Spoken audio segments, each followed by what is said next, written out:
লক্ষ্মীপুর জেলার পার্বতীনগরে বজ্রপাতে একজনের মৃত্যু। ইন্না লিল্লাহি ওয়া ইন্না ইলাইহি রাজিউন। লক্ষ্মীপুর জেলার ৫ নং পার্বতীনগর ইউনিয়নের মকদাস ইসলামী আলিম মাদ্রাসার ৭ম শ্রেণীর ছাত্রী মোহনা বজ্রপাতে ইন্তেকাল করেছেন। তার বাড়ি ওয়াইপুর গ্রামে। ইন্না লিল্লাহি ওয়া ইন্না ইলাইহি রাজিউন। আকাশটা যেন হঠাৎ করে ভারী হয়ে উঠল। একটি ছোট্ট প্রাণ, একটি স্বপ্নভরা চোখ নিভে গেল বজ্রের এক নির্মম আঘাতে। লক্ষ্মীপুর জেলা ৫ নং পার্বতীনগর ইউনিয়নে বজ্রপাতে চলে গেল একটি নিষ্পাপ প্রাণ। ইন্না লিল্লাহি ওয়া ইন্না ইলাইহি রাজিউন। মকদাস ইসলামী আলিম মাদ্রাসার ৭ম শ্রেণীর ছাত্রী সে।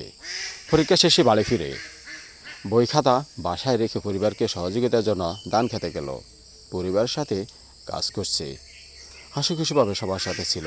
ঠিক তখনই নেমে আসে বৃষ্টি, আর তার সাথে নেমে আসে মৃত্যুর ডাক, বজ্রপাতের নির্মম ছোঁয়া।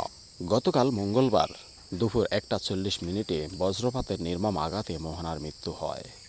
মোহনা ওয়াইপুর গ্রামের জহিরের আদরের মেয়ে। সে আর ফিরবে না করে। তার স্বপ্নগুলো আজ আকাশে মিলে গেছে। একটা পরিবারের আজ শূন্যতায় ভুগছে। একটি গ্রাম আজ নিস্তব্ধ। শোকের ছায়া যেন চারিদিকে ছড়িয়ে পড়ছে। আমি আকলাকুর রহমান আশিক শোক সন্তপ্ত পরিবারের প্রতি গভীর সমবেদনা জানাচ্ছি। প্রকৃতি কখনো সুন্দর, কখনো নির্মম।